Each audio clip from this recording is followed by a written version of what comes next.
Welcome to the Personal Gains Podcast with Jack Clark. All right. This is the Personal Gains Podcast. This is episode 2. I'm here with Jordy Werner. We're going to be just discussing what we did over New Year's. We went away for a 6-day silent retreat, which is crazy, and I was so scared going into it.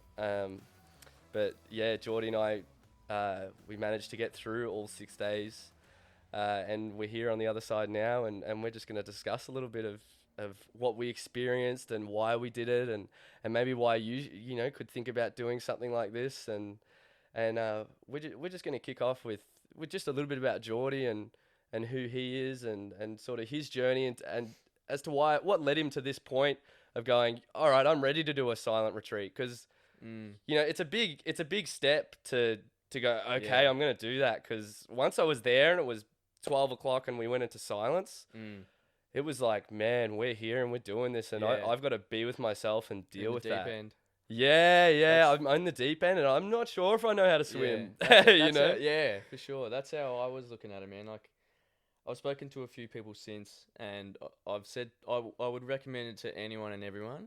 But if you same. don't sort of have a taste, I don't know if I could say lifestyle, but even just meditation itself, going into that, I would say that's the deep end. You'd sort of definitely do need to prepare yourself, even just a little bit, and then throw in the silence aspect on top of that as well. Like it does things to you for sure if you're open to it. Yeah, if you're open to it. I feel like the more open to it and the more you've maybe like practiced meditation and had more of an idea, and maybe you got a bit more knowledge about what a silent retreat is and the benefits of it, and have experienced that in other aspects of your life, you probably just get more out of it. Like there was I couldn't believe it, on that last day there were those 2 Asian girls, and and she comes over to me, and I don't think we're meant to be talking yet, but it's the last day, so it was like 11 o'clock. It was an hour before, and everyone was sort of like, do we talk, don't we? And some people were sort of chatting, and she comes over to me and she's like,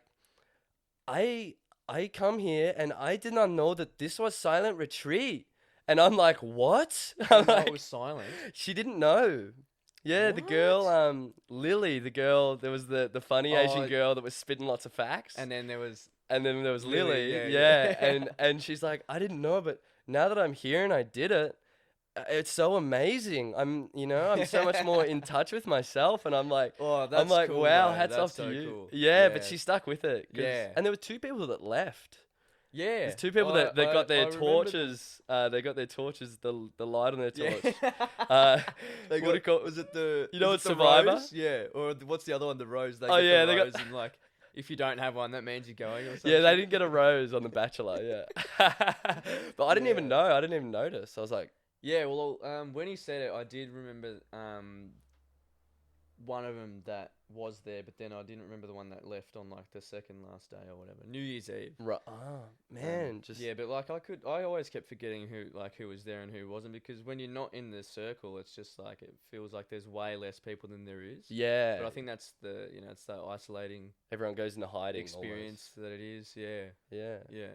Yeah. So tell us a little bit about yourself, Jordy. What's I suppose. Well, I'm trying to think of where to start that would be relevant. I'll just quickly just mention, as far back as I can remember, when I was would have been 14, 15, I met my first love, and she was 18 and I was in year 10 and she was in year 12, so I was like, fuck yeah, this is feeding the ego. Awesome. Anyway,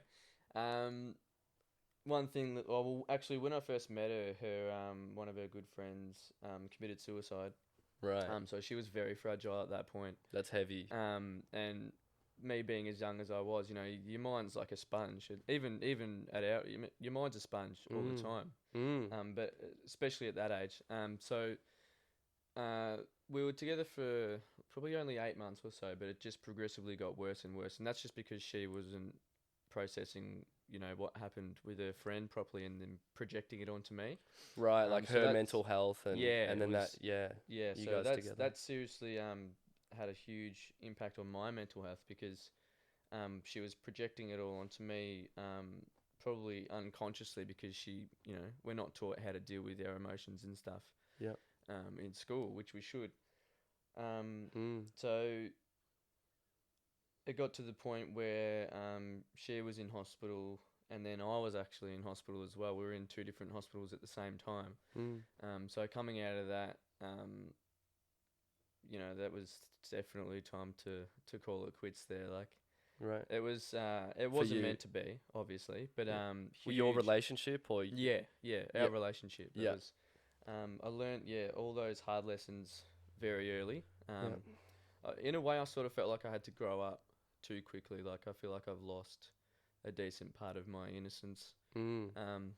Then, so coming out of hospital, I was on like just very small dosages of medication for depression and anxiety. Yeah. And then once that left, I started self-medicating with weed. And again, that just progressively got worse and worse. And the original reason why it all started wasn't even existent anymore, because it was all about just smoking for the fun of it. Right. But not realizing that it was consuming me. You definitely can become addicted to marijuana. That's for sure. Yeah, for sure. I believe you. So And have seen it. yeah. Yeah. So that went on for a few years. I would have stopped smoking weed maybe when I was 19. What was the catalyst for that? To stop? Yeah, to stop. Actually, yeah, that's just sprung that memory. I was sacrificing heaps of shit for it. Like, I would miss out on I'd sacrifice eating for it. If I had like a bit of money and I was hungry, instead of going to buy food, I'd go and buy weed. Yeah. But you had a good home life in the way that Loving parents, home life was you had meals on the table ideal. for you. Like yeah. I was looked after, and yeah. I was throwing it away for this lifestyle that was just sucking the absolute life out of me. Yeah. So yeah, it would have been about 19, I think, when I stopped, and the main reason for that was it was my dad's 50th birthday, my dad's 50th birthday, and I was there. The night was going on, and I decided that I'll leave the party and I'll go and smoke. No one will know that I'm gone. Yeah. So I left, and then I can't even remember how long I was gone for, but to think that no one would have noticed, that just says a lot about my mind state back then. I was like, did you think no one would care, or that's where you were at? Just more the fact that I'll just be gone for a bit, and then I'll come back and no one will notice. Because, like, there's heaps of people there, the party's going on. Yeah. That wasn't true at all. Yeah. So people came looking for you? Nah, my mum rang me. So I have no doubt whatsoever that they knew that this was going on from the start to finish. Like, parents know everything. Me and you have said it so many times how your mum's just got like that thing. As soon as you're born, I feel like me, I just think about myself in my life, like right now. But my mum, she's got another part of her brain that is just thinking about me, because it's like when I call her, it's like I'm in the same room as her. I'm like, "Hey, mum," she's like, "Yeah, Jack, what's up?" And I'm like, "Hi, how are you? How's your day going?" She's like, "Oh, good. Tell me, like, why are you calling?" Yeah. So. And for being that long as well, like they would have seen me change. So yeah, mum rang me, pretty much telling me how it is. Right. So I went home, and I've always been an emotional person. Yeah. I've never, like, threw that aside. That's, even if I wanted to, I wouldn't have been able to. Yeah. So. As in, like, caring. That was when, it was when I realised, I was like, fuck, I've just left my dad's 50th birthday to come and do this. Like, right. That's a problem. I've got a problem. And that's when I sort of started facing the problem. Yeah. So there was that. And I was good for a while, but then I started getting into, the partying.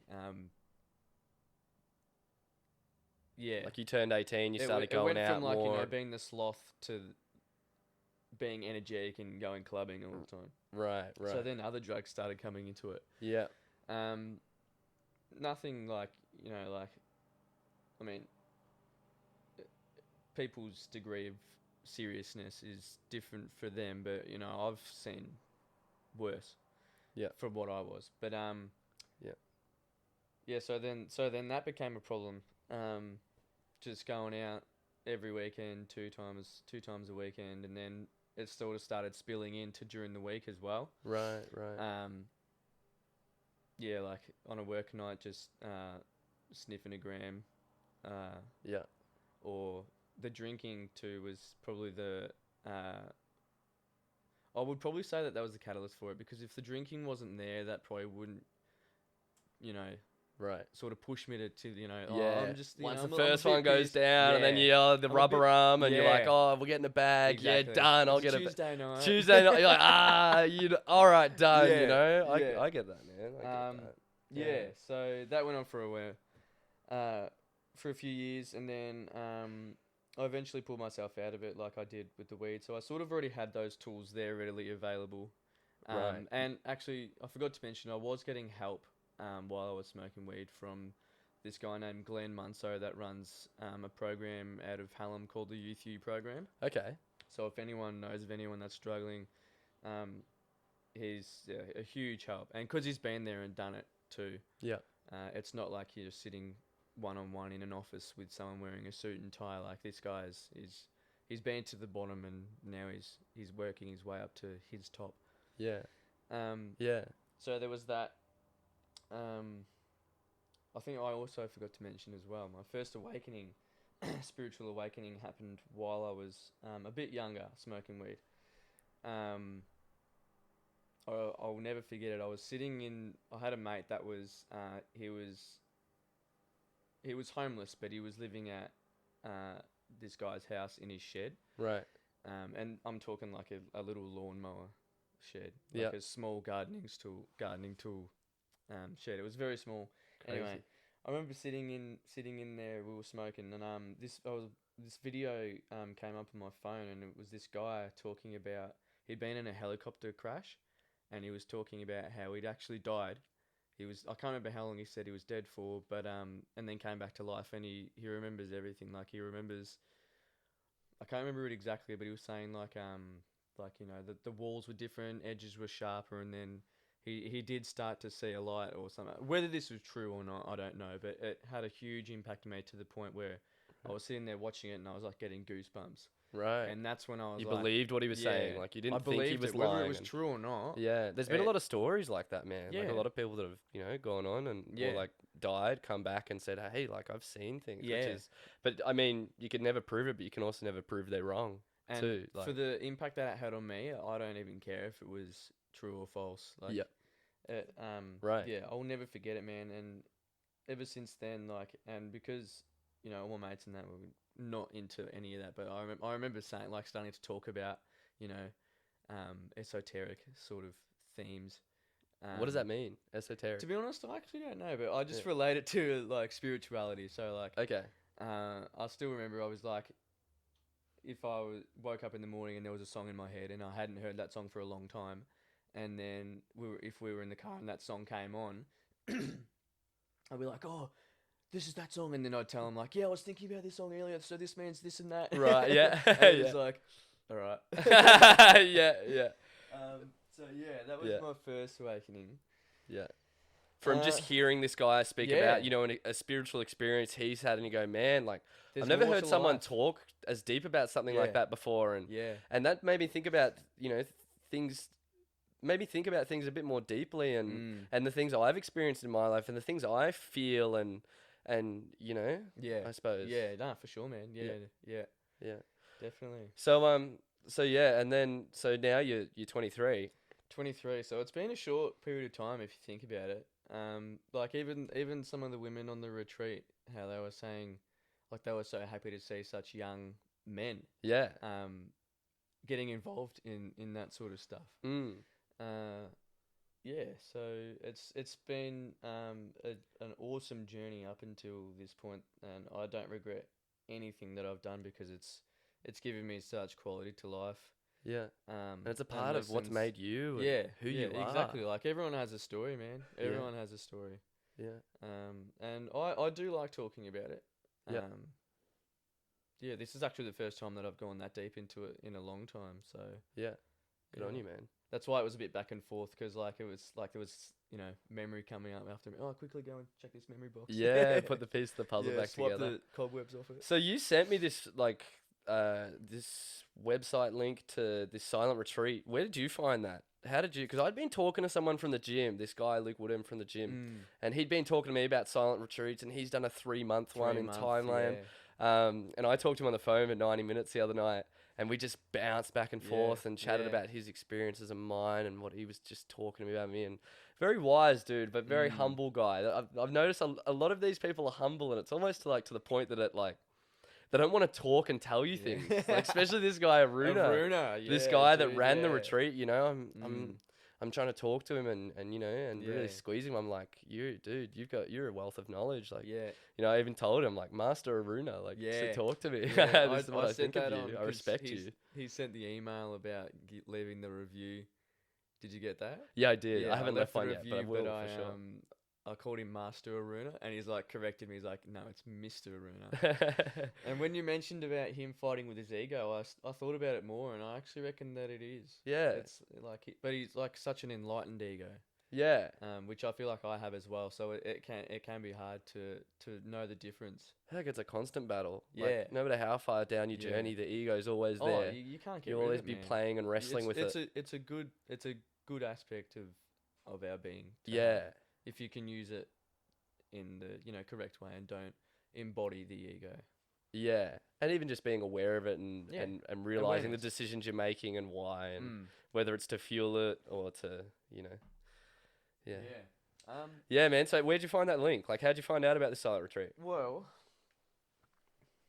the thought sort of just came to me because I'd been thinking about doing some sort of retreat for a while. I wanted to really start to dig deeper into this whole spirituality thing and how I can just absorb as much as I possibly can to just continue to. I don't think you don't become the best version of yourself because there's no destination. Right. You just keep getting better and better. Yeah, you keep just taking steps to better yourself, I guess. Yeah. Yeah. The thought was always there. And some events occurred in the last couple of months that sort of pushed me to do it sooner.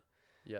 So I was looking at it at first, and I just literally just typed in spiritual retreat. Okay. Something like that. Crazy. And it was the first one, so I'm like, I'm not going to look into it too much. I'm just going to bang. And it was Aruna's one. Yeah. And I was looking at the dates, and I was originally going to go in February for the 4-day one. Yeah. Which started on my birthday, I think, which is the 19th. Okay. So that would have been cool. Yeah. But then I was like, nah, I need to go sooner. I want to go now. Right. Yeah. So then I saw there was the one that we went on, which was obviously 6 days, and I was like, ooh, that's a long time. Because there was some 2-3 day ones that I saw, and I was like, I don't know if I want to give up New Year's, man, because this is from the 27th to the 1st when you sent it to me, and I sat on it for 3 weeks and then decided. But yeah. Well, that didn't really affect my decision. I was like, the New Year's thing. It is a big thing if you want it to be. Yeah. But like majority of the time you're just doing the same thing that you could do any other weekend. Right. So I was like, I'm willing to give up this New Year's to see what this is about. Yeah. And I'm so glad I did, man. It became part of the experience for me. It Very did. much Yeah. so. Well, that New Year's Eve, like, that was probably one of the best New Year's that I've had so far. Yeah. Yeah, for sure. Just because it was so different too, I reckon. It was the energy that was surging in that. Was it a temple or a everyone shrine was buzzing. Yeah, just man. everyone, all the people were buzzing. Yeah, you could hear them. yeah, Yeah, you feel it. So, all right. So you googled it and on you went with it. On I went. That's crazy. And then you sent it to me, and you were like, "Oh, I know Jack's. Jack and I have had some chats. Like we'd sort of talked it apart. I didn't really know you too much. Yeah. And you've been training at the gym, and I've been coaching at the gym, and you've been doing really well with CrossFit and stuff. Like sorting that part of your life out, like getting fit and you're loving CrossFit. You want to have a good crack at it. I want to have a crack at it. Yeah, sick, awesome, man. It's a yeah. newfound passion, man. Like I realized after I started, I was like, I've never truly been passionate. Like, what does it mean to be passionate about something? Right. And I'm passionate about CrossFit. Like, I absolutely love it, man. It's changed my life for the better. That's Oh for man, sure. we could talk about that all day. Yeah, we won't do that. Episode 3. Episode 3, that's right, yeah. And so Jordy sends me the link, and yeah, like I said, I sat on it for 3 weeks. I was like, it was a big deal for me. I hold New Year's highly, probably too highly. And that was part of the reason that like led me to the decision to go and like, yep, I'm doing it. It was $1,000 and it was 6 days over New Year's. Like, you come back on New Year's Day, and I was like, like, man, I don't know if I want to do this. And I was speaking to Luke at the gym, and he's like, dude, just go. You'll love it. You'll love it. He's like, and I was like, yeah. And he was just talking to me, and he mentioned how, you'll be a bit sensitive when you get back to things and your emotions. And I've been meditating for the past 8 months every day, and started meditating in ISO, and that was something I'd done to help cope with anxiety that I was experiencing and still am experiencing. I've just got a much better handle on it now. Like, everyone experiences anxiety. Like, it's just being aware of it. That's step one. And it was like, I was aware of when I was feeling anxiety. So then I would compound, and I would play this head, and I'm like, I'm feeling anxious. Why am I feeling anxious? Oh, I'm feeling anxious again. Fuck. Like, and then I start to get even more anxious, and it's a loop.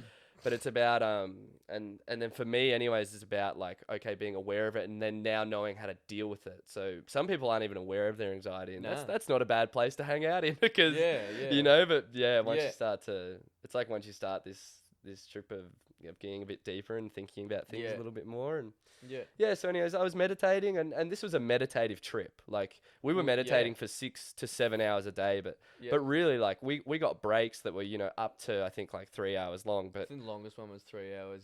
But even then, like, you sat down stayed and in that meditative state. You did this, like. You were silent, and you were pretty much doing what you were doing, like, in the hall, except your legs weren't crossed, and you weren't thinking about it, I guess, consciously. So maybe just talk about the daily routine of because we did the same thing every day. That's the thing. It was the same schedule every day. Yeah, he said that's how the routine's been for the last 10 years. Like, it hasn't changed. Yeah. He's like, I got to print it out because I haven't remembered it, but it's been the same for the past 10 years. And I'm like, dude.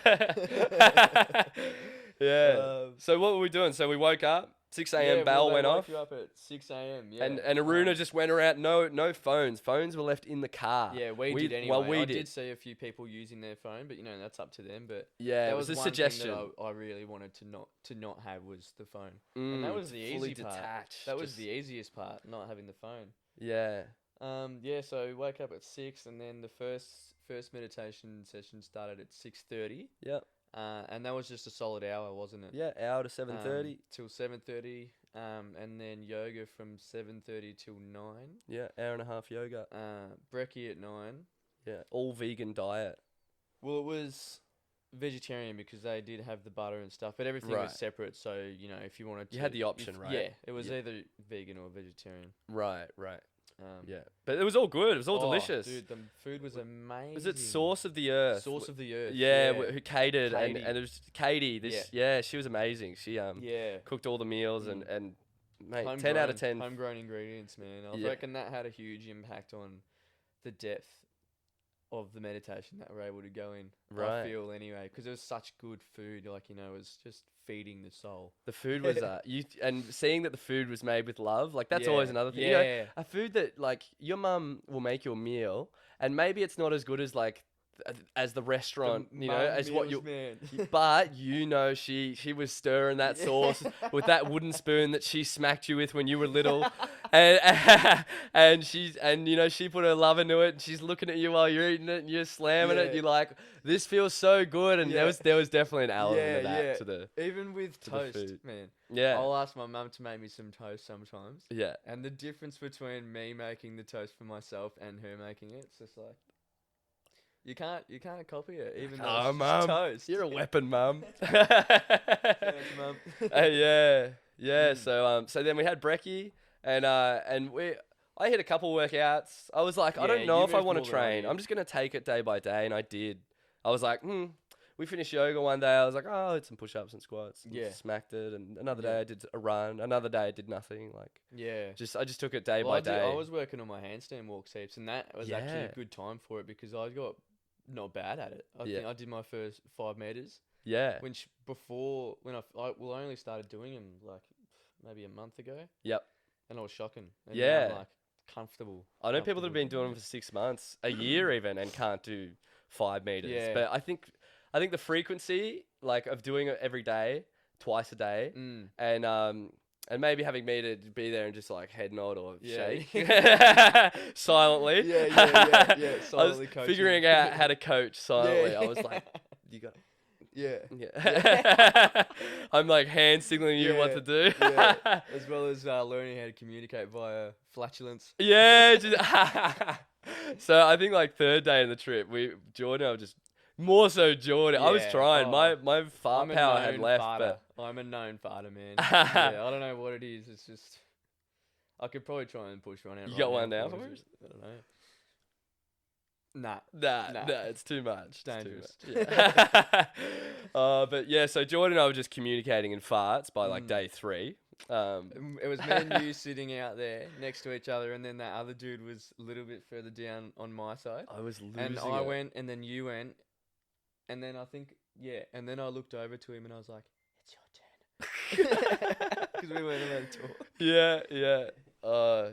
It was so tempting to like say little things, like be polite, me and like even you just saying thank exchanged you. words And a few times. yeah. Um, I got to a but I point on think it some was days needed. where I just had to release. I was like, Yeah. Jordy, I need a fucking 5-minute chat with you, man, because I'm going crazy over here. Yeah. And just like buzzed out to Jordy for like Yeah. 5 minutes, 10 minutes maybe, and then I'm like, oh, all right, I feel better. I'm like, all right, back to it. Back to it. Put the cork back on. Yeah, yeah. That's how it felt, man. I've been trying to think of how to describe it, and the best way I can think of it is when it was just a carbonated, a bottle of something being shaken up over 6 days. Yes. And the cork slowly coming out, and then it came off a couple times. Just quickly put it back on, but then at the end it was like, yeah. It's surging.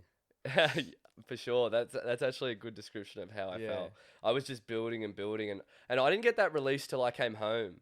I needed to come home, get back into my environment. I think maybe, people that I'm just more comfortable around, like family, like my mum and my sister, and be able to like talk to them about the experience. Yeah. And to really let that cup come off and let it out. Yeah.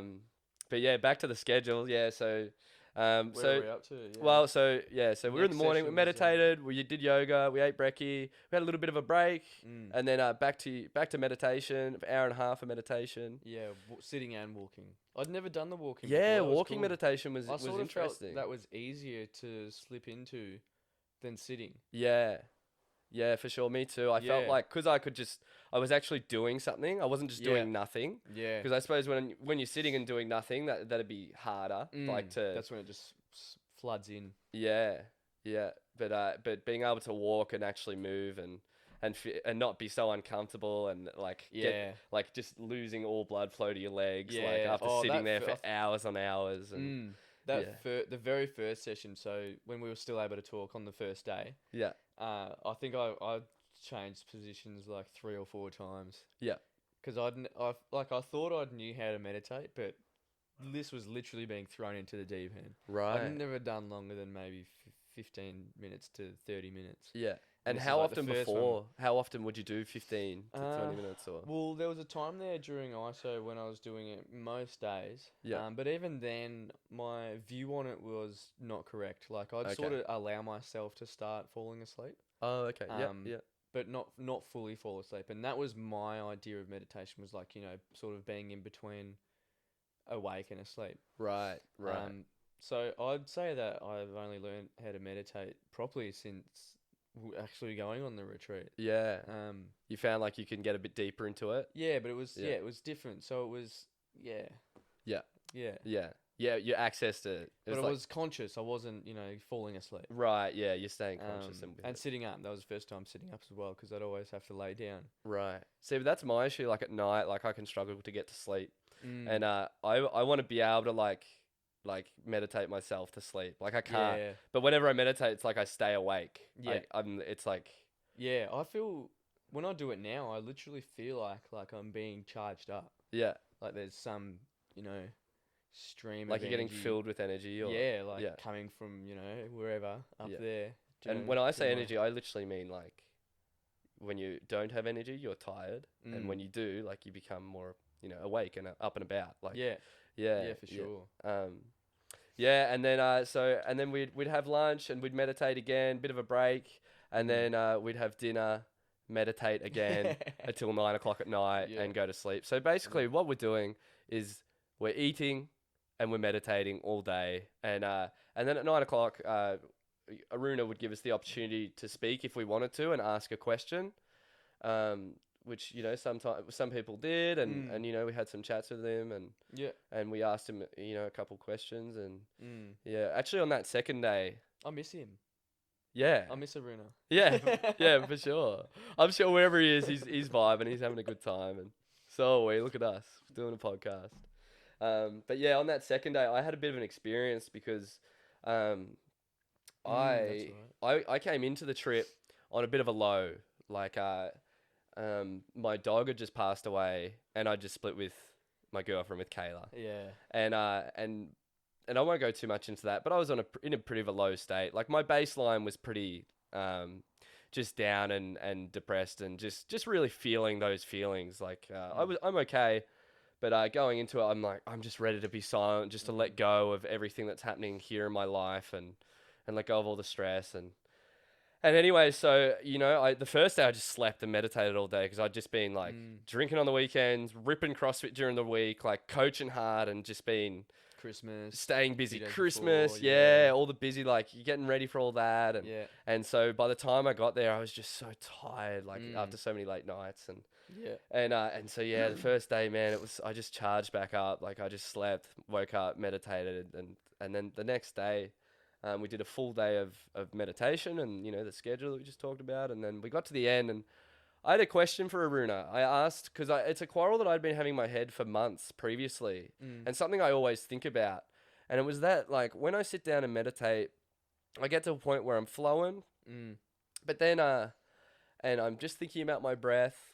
But you have thoughts that come into your mind, and I have recurring thoughts of like issues in my life, like whether it be my relationship or my dog passing, or even deeper issues, like issues that I have with myself and my insecurities and things that pop up, and I asked him, I'm like, Aruna, like when these things pop up, you guiding me and telling me to go back to my breath, and whenever I do this, I feel like I'm ignoring the issue and I'm just avoiding it. I feel like meditation is becoming ignorant to my issues for me, because I'm just focusing on my breath and not that. Because I'm like, oh, don't think about that. Back to, back to my breath. Yeah. And he's like, okay, well, what you got to do is you got to actually try and like connect to the feeling. What are you feeling right now? Don't think so much about the thoughts and the dialogue, the narrative that's going on in your head. Don't worry about the words. Because the words are just telling a story, but really you'll find what you're feeling, and when that's actually where the story is coming from, what you're feeling. So like for me, it was like a deep, like anxious and sad, heavy chest, like someone was standing on my chest, feeling, and that was what I would come back to whenever my life would stop. Like whenever when you leave now, say, and I'd go sit down in my bedroom, and it's back to that was my baseline, and I said this to him, and he's like, okay, like, he looked at me, and it was just the way he looked at me. I was watching this happen. Too. Yeah, and this is in front of 30 people. We're sitting in front of 30 people, and I'm having this conversation about how like I'm, depressed, and I'm, for me it was hard. I had to be very vulnerable, and I was very uncomfortable and experiencing some social anxiety from the people around me, because I lacked trust. And by the end of retreat, I had more trust in the people for sure. But these are 30 people I don't know, and I'm telling him about, my deep personal, fears. very personal. Anyway, so the way he just looked at me, I was like, man, like it just rocked me, and he's like, okay, like drop into your meditation and just connect with what you're feeling, like most, like whatever's at the top, which I knew, which was these feelings I'm describing, and I did, and I started to shake and sort of just felt this like big relief come over me, and I actually felt embarrassed. My face flooded with, like, it flushed, and I felt filled with embarrassment because I just felt embarrassed to be sitting there and like pushing my problems on this group and on Aruna, and it felt like I was making it about me and Perspective, bro.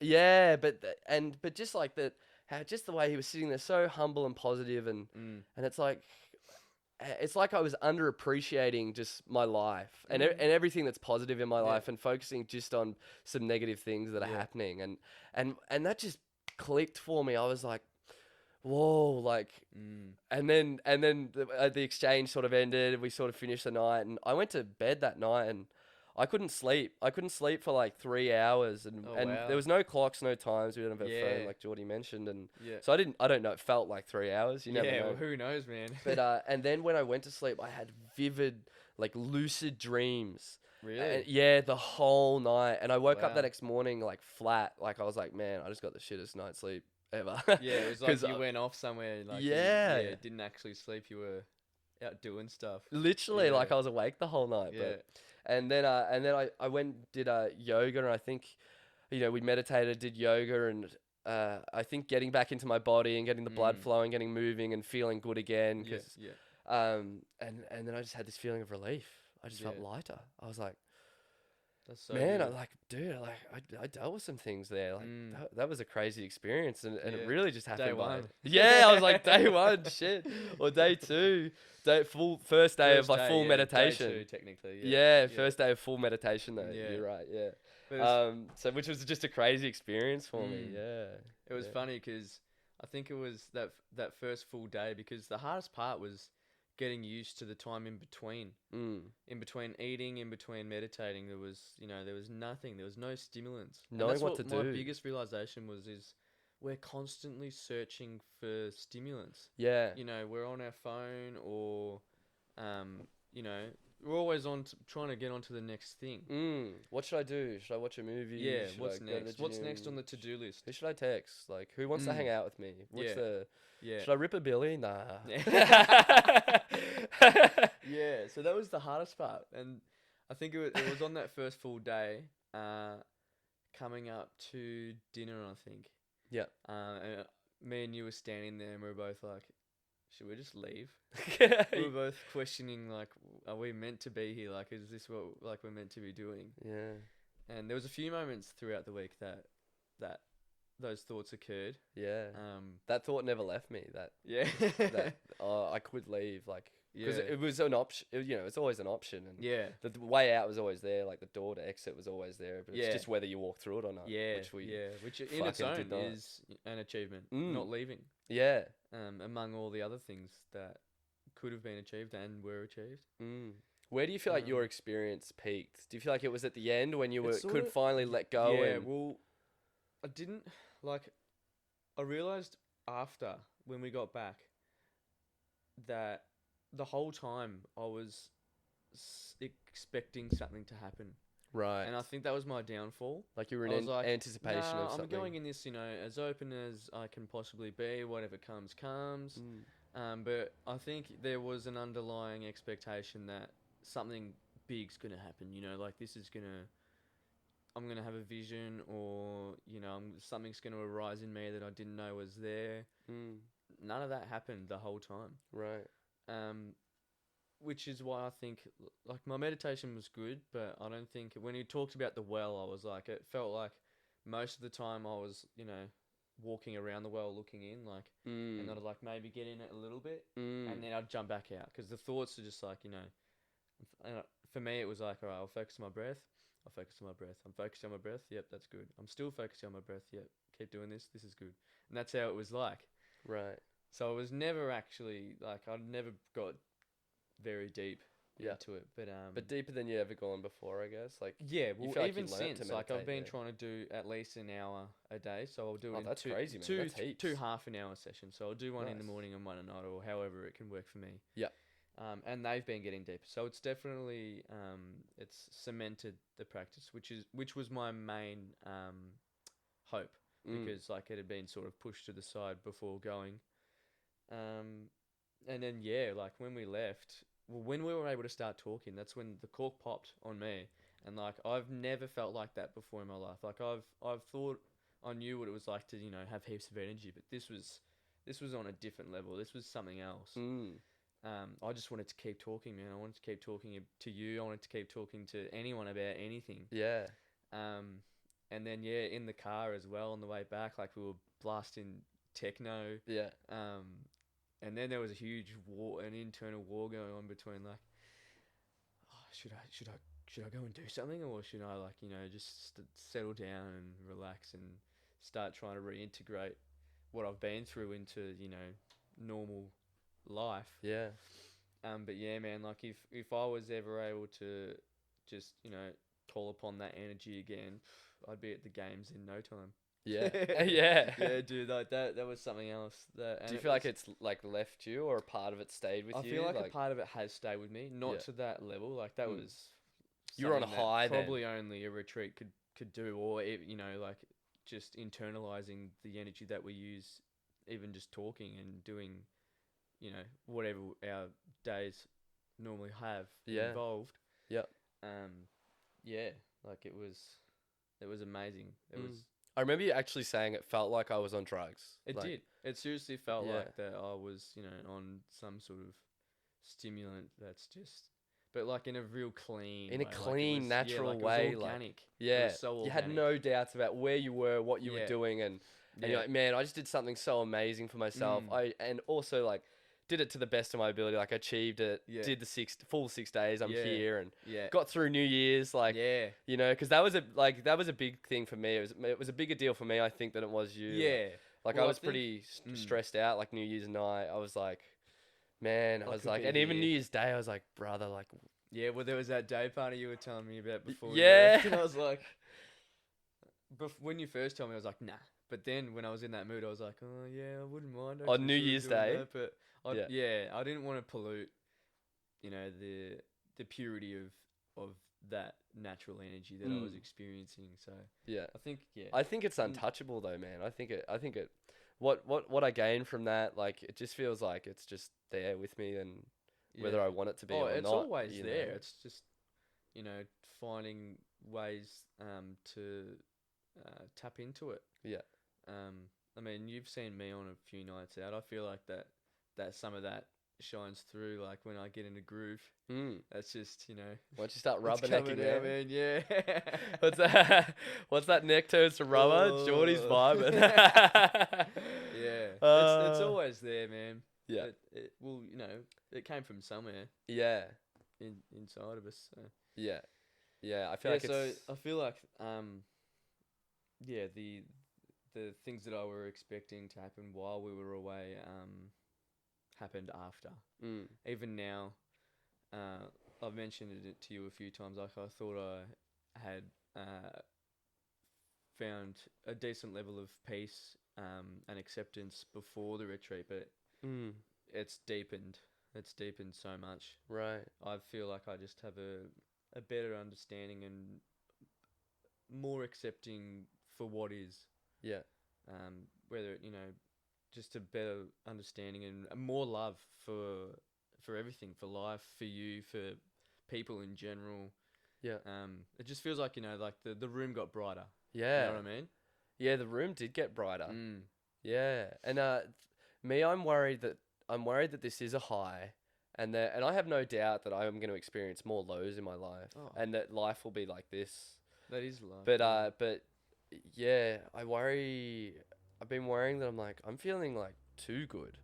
I'm feeling too, but it hasn't changed. It's been we've been home a week now. Yeah. And I've been up and down and tired but when I am like tired or like sadder or start to think about, issues in my life or whatever's going on, like I'm just a bit more accepting of them because Yeah. because I've sat there for 6 days and like with myself and nothing but myself and have had to deal with that and it's just a skill that I've never worked on before and now I know that I can always, it's like a safe place I can always go back to and always carry with me. It doesn't leave me. That was a really good way to put it, actually. Yeah. When you started talking about it, I just had a thought. It's the retreat was sort of like it's like that the inner you is calling you to, turn around, come inside and shut the door, and we'll just spend some time together for 6 days.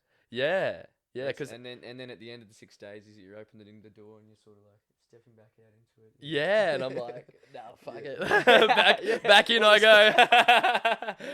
Oh, but I remember one of the ladies said something like, I'm on the first day. She said, "Hi, I'm Sue." Might have been her name, and she's like, "I'm here to unlock more of Sue." Oh no, it was Amy. She was like. Oh, Amy. Yeah, she's like, "Oh, my name's Amy, and I'm here to release Amy." Right. And I was like, "What? You crazy?" And like, and then it made sense though. When I got to the end, I was like, and coming off, like once I was home, I realized that I've released a bit more of Jack. Like for me, for sure, man. It's like I know who I am, but I can't. But getting that out and truly being who you are is like one of the hardest tasks to do in this life. Not worrying about all the things in your life and all the insecurities you have, the hang-ups you have as to why you shouldn't be yourself. Yeah. And it's like I dealt with a couple of those things. Yeah. Like and sat with a lot of my my deeper feelings and have now like I hold so much less guilt about just being more of Jack, if that makes sense. No, I totally agree, man. I'm the exact same as well. Like the care factor of what anyone else thinks or expectations or judgments it's non-existent now. Yeah. For example, even just hanging out with friends and like for me, I know I talk to my sister and she sometimes can say like, oh yeah, when I hang out with people one-on-one, I can just feel uncomfortable, like with friends, or she's like, some people like when I hang out with like a group, like 5 people, I feel weird. Or some people like when there's a room full of people, I don't know what to do. I don't know how to be with myself. Like, it's like when I've just noticed when I'm hanging out one-on-one with people or when I'm with a group, I'm just like, I'm not second guessing where I am or what I'm doing, or if the night were to end right now and I had to go home, I'd be like, okay, I'll go home. Yeah. I'll go to sleep and my day will continue tomorrow and I'll see these people again and I've been able to like let go and and just acceptance. Just acceptance is a massive is a massive thing I gain from this. For sure. I think the biggest issue for most people is resistance. Right. No one likes being uncomfortable or being told something that they don't want to hear. Yeah. But one thing that I've lived by for a very long time and always will is that everything happens for a reason. It's just a constant evolution that we literally need to keep riding this wave, otherwise it's gonna hurt when you start swimming the other way. Yeah, you need to swim with the river, otherwise whatever go with the current. Go with the current. Yeah. When you say that though, Jordy, when you say what was that phrase you just said? I live life. So it's just everything happens for a reason. Everything happens for a reason. When you say that, do you actually think that, and then there is, I don't know, some sort of like spiritual being, God, whatever religion you believe in, and that like what's going to happen is written, or is that just like a concept you just live your life by because it just helps you be a lot more accepting of whatever happens will be, and you can't control it, and so why stress about it? It's a big question. Is it a bit of both? I think. Yeah, I'd say it is a bit of both. I'm not a religious man. In the way that you're not Christian, you're not Buddhist. I wouldn't identify or categorize myself as a Christian or Buddhist or anything like that. But you're not an atheist. No, right. I believe there's something, and I can't explain what that is, but it's just a feeling. You know what I mean? Like when you have a feeling of whatever, It's a feeling that I've always had it, even before my spiritual journey began. I always felt that there was something. At one point, it might have been aliens. Yeah. I probably still do believe that there is other life forms out there, but it's a separate conversation. Yeah, me too, bro. It's just maths. It just makes sense. Yeah. Yeah. But I think it used to be quite a broad thing that the understanding of that saying to me was. But then the more that I started, focusing on everything, even the smallest of things, it always led to something else. Whether it was better or worse, for a long time it always led to something worse because I was resisting. But the worse it got, the lessons learnt were, Greater. priceless. Yeah. Yeah. Right. Okay, that makes sense. If that makes sense. Yeah. It's like the harder times you had. Yeah. Once you got spat out of the But it blender was on the other always- side, there was always a beautiful smoothie. It always led to something. Yeah. Yeah. And that's where you made massive growth in your life. Yeah. And Yeah. it's just being aware of everything that does happen as well, because you can live your whole life being unaware of what's actually going on around you. Right. But when you I don't know, open your eyes to it, you sort of start to notice there are patterns that can occur, and the greater your awareness becomes, you realize that it's continuous. It's always happening around you all the time. Right. Everything always leads to something else.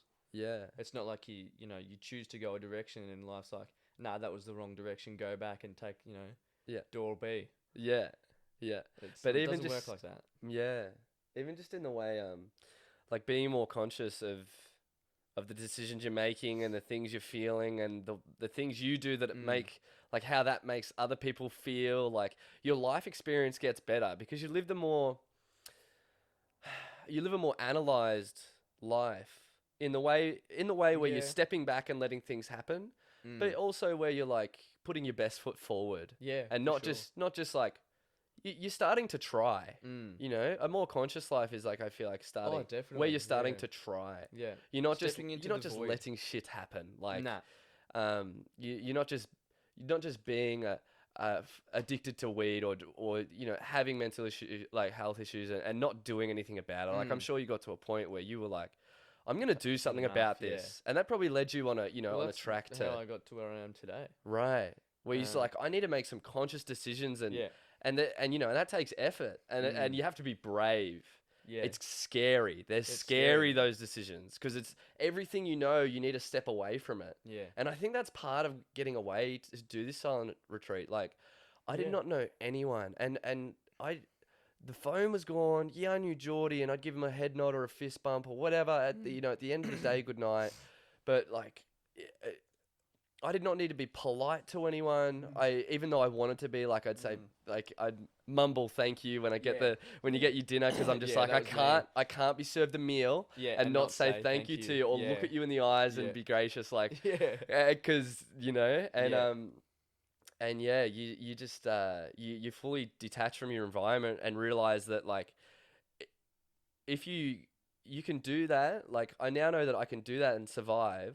So if something's going wrong in my life, don't be afraid from detaching. Yeah. Like, like, there's things in my life where, I've been really scared to make decisions for, the longest of times and haven't, and maybe still haven't made decisions about things that I'm holding on to. But yeah, it's like that skill of being able to step away, look at your life, and then come back and go, you know what? Like, I will be okay if I want to walk away from some things. Yeah, for sure, man. Yeah. Yeah, for sure. Well, I think one of the biggest things that Aruna, he didn't really express it verbally, but too much anyway. Yeah.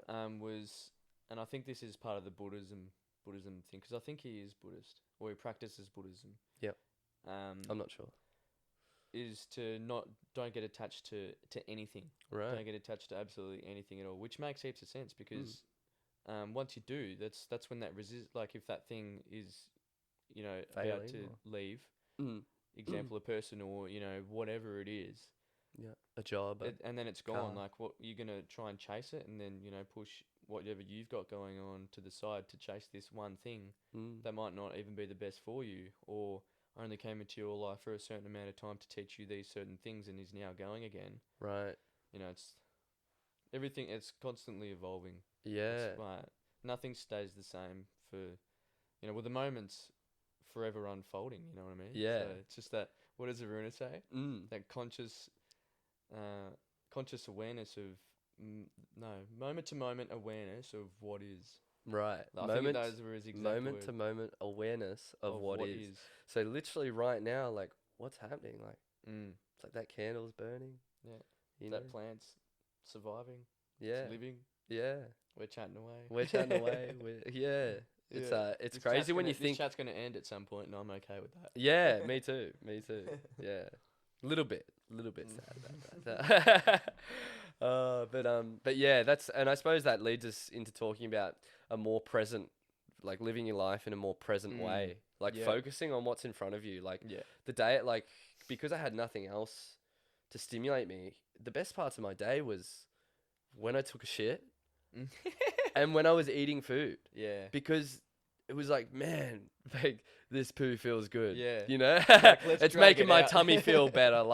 And Yeah. where I could just get away and be alone and actually do something that's, and also I can get this massive plate of food, sit it in front of me, and I couldn't be happier to be eating this food, like, on the retreat.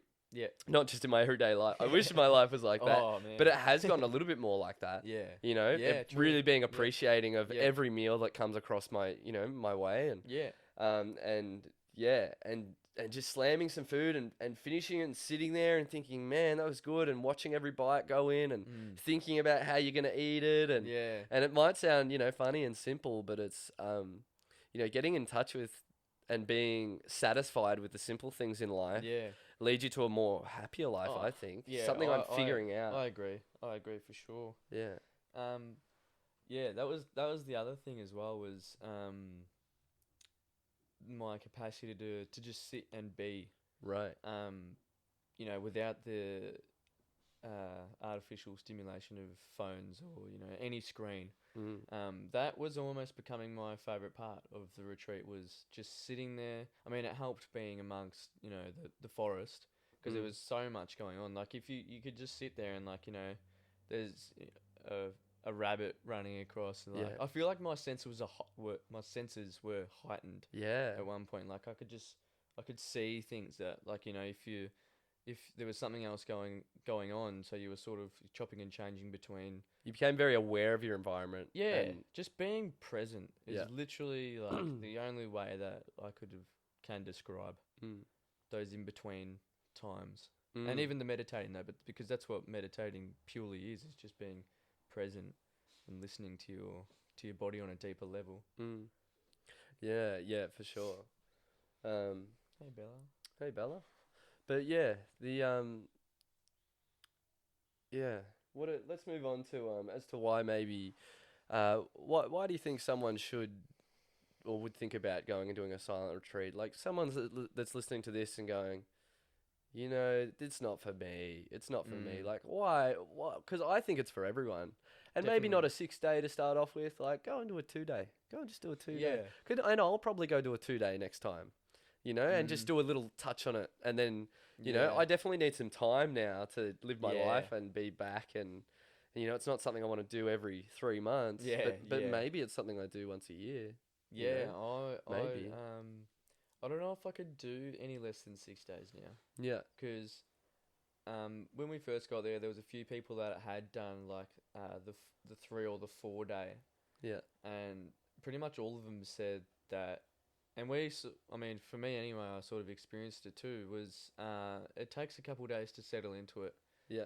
Because, it's new, you're unsure of what to do with yourself. The meditation, like, you might not have sat for that long. You don't know what to expect. Yeah. At all. Yeah. Yeah. And as the days goes on, it gets worse. Like. Yeah, but better at the same time. Yeah. Like, if True. the openness, if you, start expanding more, and you become more willing to it, I feel like it's when it starts to get better. But yeah, I would say that it is for anyone and everyone. Yeah. There's something to be gained from it. for anyone and everyone, but whether that whatever occurs is what you were expecting or not, that's still something gained. Yeah. Whether you go in and you have a life-changing experience, or you go in and the only thing that you gained from it was the capacity to sit for longer than 15 minutes. Or you might realise that meditation isn't for you. Yeah. Either way, it's something, there's always something gained. Yeah. There's no loss. Yeah, it's funny. You meet people that literally cannot sit down and do nothing for 5 minutes. Yeah. Like I've got like my mum, she just is one of those mums, and my grandma too. Whereas like when dinner's on, she's not sit down at the table. And I'm like, Mum, you just cooked all this food. Can you sit down? Enjoy She's it. like, no, the dishes and the I've got to do things, and dessert's coming, and we talk about my mum a lot. Yeah, but and I'm like, just come and relax. Just come and just relax and enjoy. Be like present. This is, Settle down. Yeah. But also, people are like, we live such a distracted lifestyle. Like when I think about like my days as I've come back, I'm back into this environment where I'm looking for constant stimulation. Like you were talking about before, it's literally in the moment. It's like, what are you deciding to do? It's like, okay, I don't know what to do, so I'll just look at my phone and I'll just scroll. And I'm not, and you like you're living in this phone, this little galaxy that we carry around in our pockets. And then you like put that down, and then you say you're driving to work, and then you're working, and then you never have this time to sit down and just process what's going on and how you feel about all that. It's like a mind control thing almost. It feels like. Yeah, dude. Yeah. I'm just getting pulled back to my phone, and I'm like, I don't like it. Nah. And I'm figuring out strategies how I can stay in control of that. It's a practice. But even just starting by sitting down and doing some meditation every day, that's what it's about for me. Yeah. The meditation to me is to be able to just sit down and just process what's going on in your brain. Yeah. Like you're worried and you have all these problems in your life that you know about and you're sad about and complain to your friends about, but you're never willing to sit down with yourself and just have a good think as to why you may be having these problems and what the first step may be to fixing one of those small issues you have. Yeah. And when sometimes I get up out of meditating, I'm like, man, sometimes I just listen to my thoughts, let my thoughts go wild, and I think about some shit. It's my thinking time almost. And other times I really connect with the feeling. But sometimes it's just good to just sit down and process your life and just stop. Yeah. Just slow down. Yeah, put it on pause for sure. Yeah. Aruna said something, I think it was something like the past has come and gone, it's now a graveyard. And the future is just a concept, it's non-existent.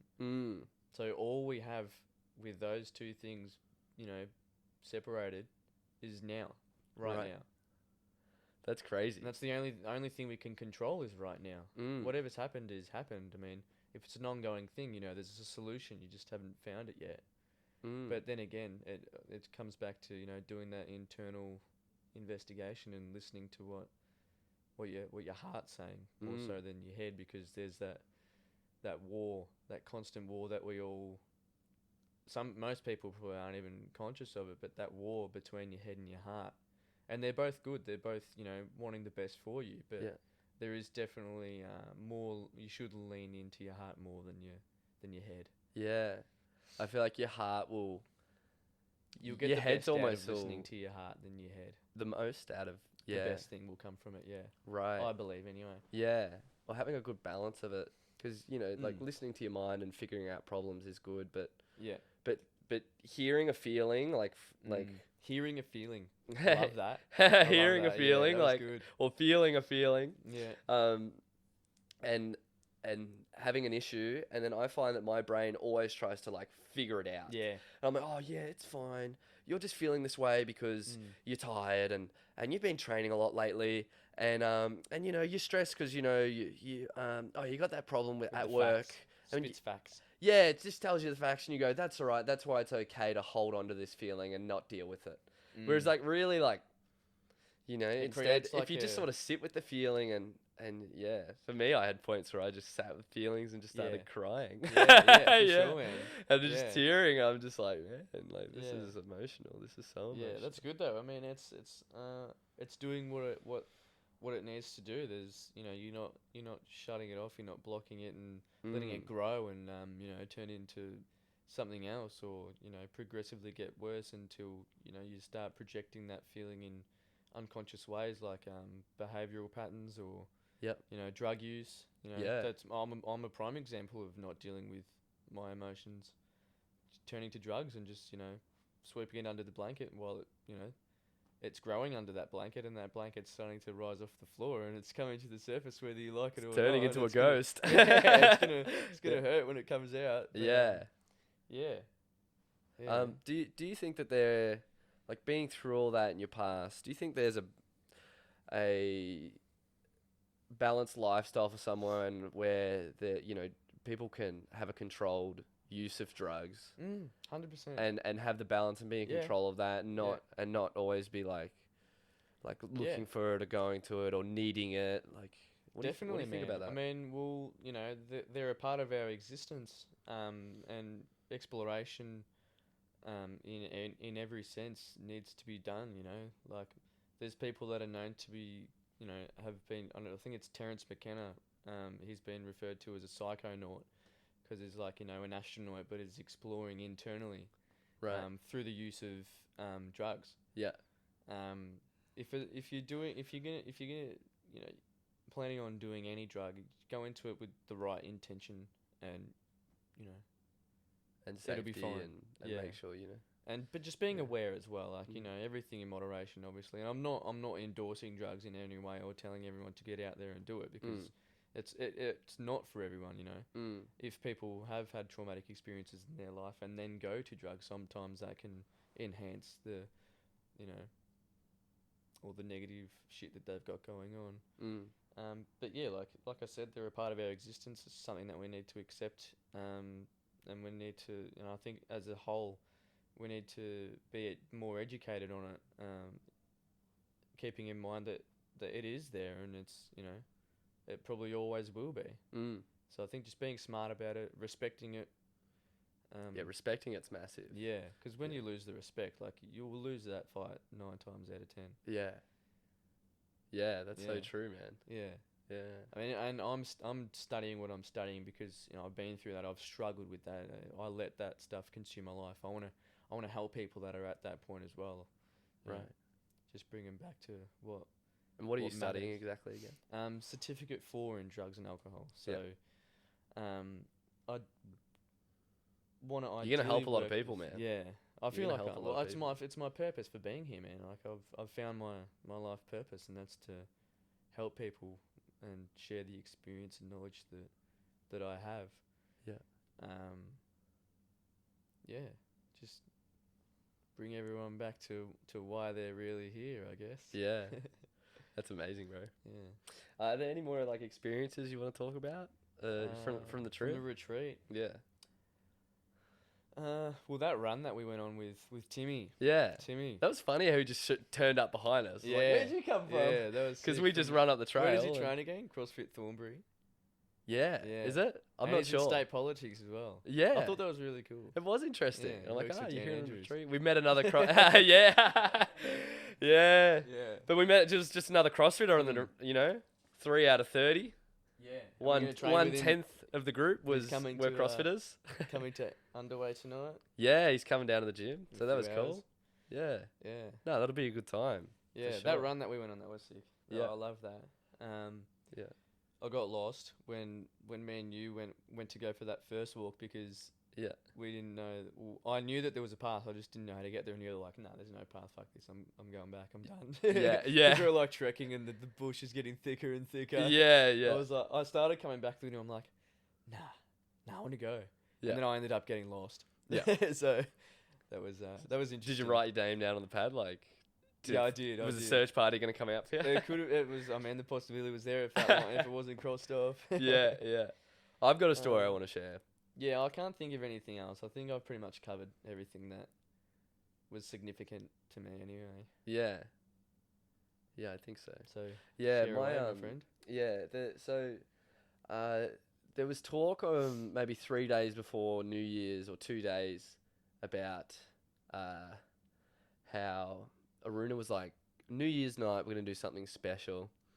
And we're going to share a poem, we're going to share a song. Oh, I know. And I'm like, cool. Like, I've got an idea. Like, as soon as he said it, I was like, bang, I could do something here. I could share something.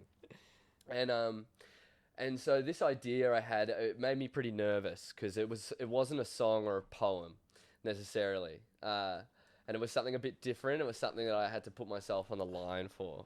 And so those next 2 days, I was riddled with anxiety. I was like... Oh, really? Yeah, man. Oh, really? Yeah, those next 2 days, I was low-key stressing. Like, Yeah. But it was good for me because I was Yeah. like, this thing it's going to scare me to share it in front of the group. And I'm like, you can talk in front of people. You talk in front of groups of 30 all the time. Yeah. Like, Yeah. with your coaching and like, you'll be right. Like, it's fine. You got this. My head's trying to figure out the problem. Yeah, there you go. But I'm like, just literally stop thinking about the issue and like mentally prepare, but also just let it go. Like surrender to it, let it go, and just get there on the night and decide what you're going to do. So I'd made a bit of a plan of what I'm going to do. And I'm like, you know what? If I'm feeling it on the night, I'm going to do it. So we get there. It's New Year's night. Which by the way, like we're at the peak of this retreat. Yeah. It's New Year's. I'm pretty bummed at the fact that we're missing New Year's. I'm accepting of the decision I've made, but it's real to me. Like, I hold New Year's probably a bit too highly. And it's good now that I'm like, I'm if I miss New Year's, it's not the worst thing in the world. Like, it was fine. You're detached from that idea. Yeah, it's just another day. Like, it's just another night. Yeah. The year moved on. Yeah. And so did I.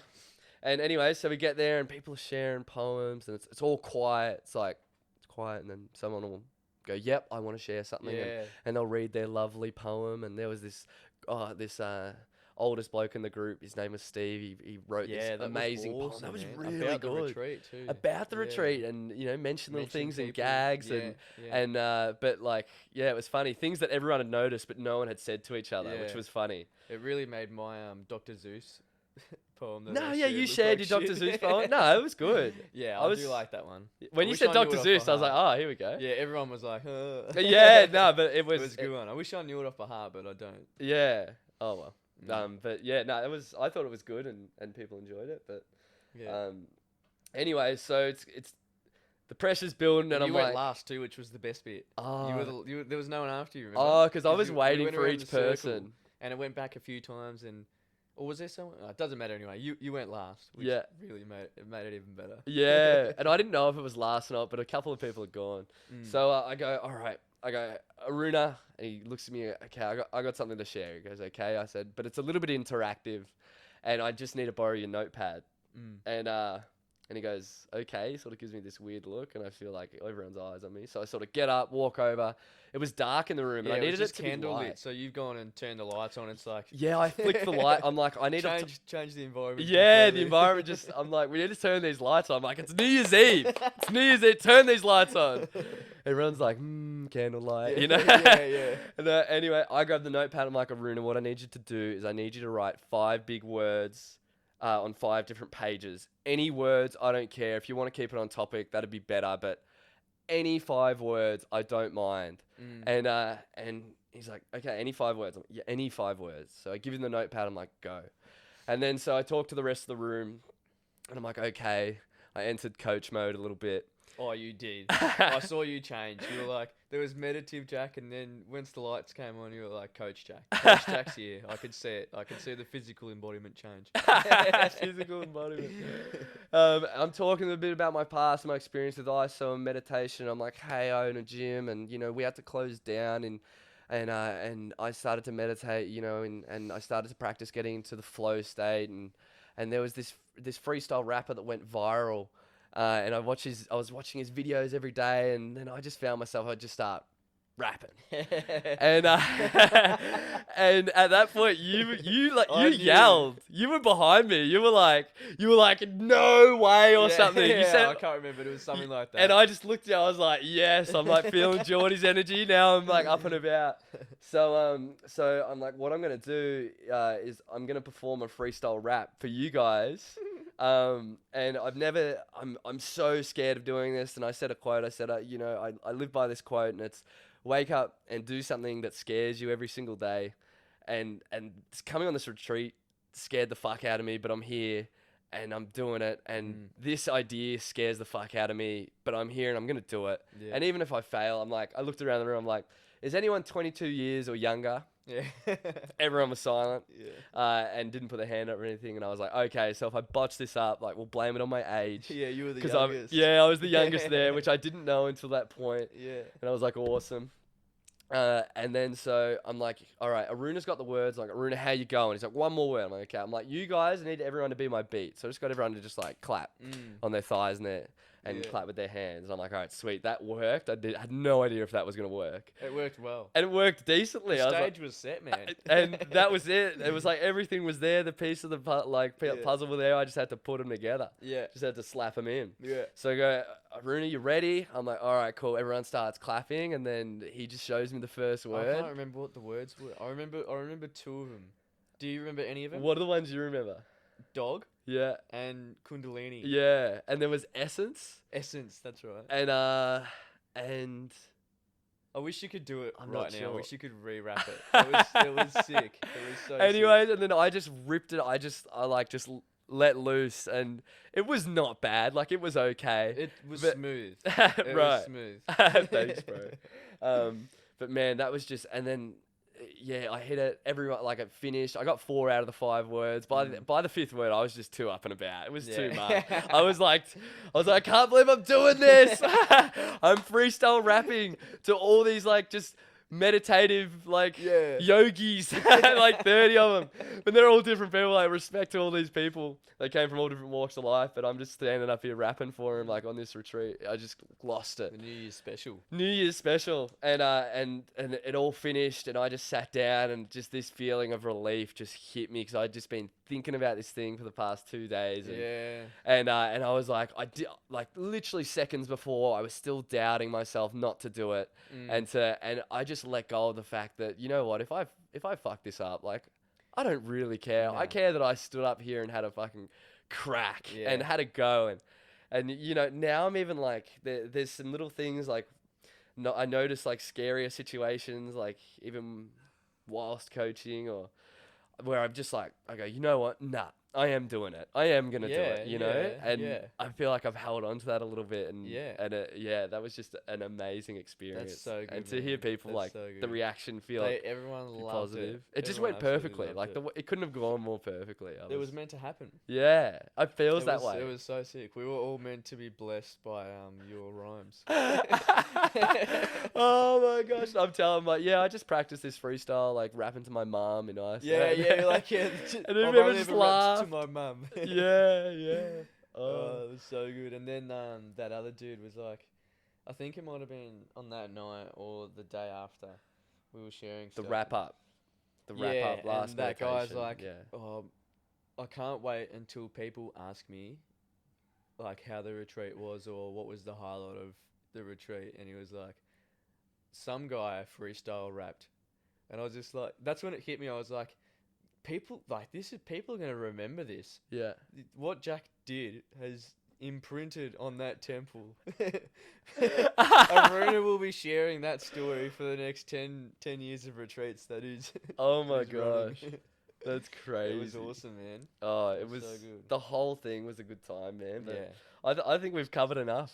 I think we're good. Yeah. I think so too. Dude. I think I'm gonna be back on it next year, to be honest. The I retreat. feel like it's such a good way to finish the year and start a new one. There's something just special about doing it for New Year's, like doing that transition from the past year to the next, and that big, moving on to the, because you have that, everyone feels that. And I was setting intentions on New Year's Eve too. In the last meditation, I was, had a clear idea of what I want to achieve in terms of CrossFit, career wise. Yeah.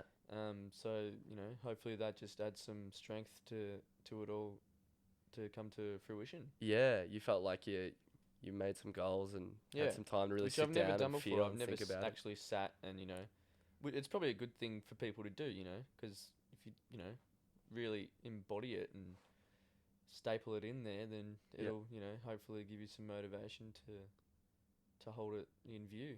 Yeah, because you really sit there and you decide what's important to you, and Yeah, and then if you don't do that this year, like you're you sort of just going with it. you knew how important it was to you, and then you didn't do it. You go, oh man, I let myself down. Like I need to Yeah. make sure I have a good crack at that. Or Yeah, but even if I don't achieve those things, you know, I'm gonna get closer to it. yeah, So, you're gonna put your best foot forward yeah. towards it. No loss, always gaining. Right. Yeah. Personal gains back. Personal gains, dude. Dude, thank you so much for coming in No and worries, man. chatting to me, and thank you so much for just initiating me.